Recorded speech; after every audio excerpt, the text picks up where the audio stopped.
So yun, good afternoon guys. Hindi tayo ulit sa workshop. Nagdala lang tayo ng mga parts. Ito yung sa nating EcoSport kay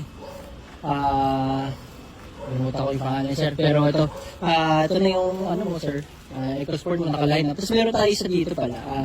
Ito is for repair, transmission din to. Ito para-repair din natin. Ford Fiesta naman ito na hatchback 2014 kung nakamali. O yun, Fiesta, then EcoSport. Tapos ito, may isa pa tayo dito ng EcoSport na titanium naman to. Ito sold na rin to. So up for refresh na rin to ng transmission.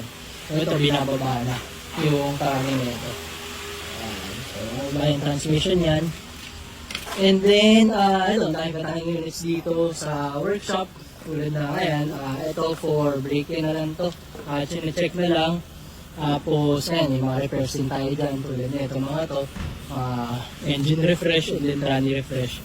So, yun lang po for today. Medyo busy tayo. Tapos, ito pala, ayan, yung engine ng Ranger. Binubuo na natin. Magdala tayo ng mga parts. Tangis. So, ayan siya. Medyo madami-dami yung pre, no? Madami yung gawaan yan. So, ayan. Binubuo na natin yung engine ng Ranger natin. So, yun lang. Yun lang tayo for today. Medyo busy at see you next time. Ito na pala yung port ko. Ayan. Makakabit na natin.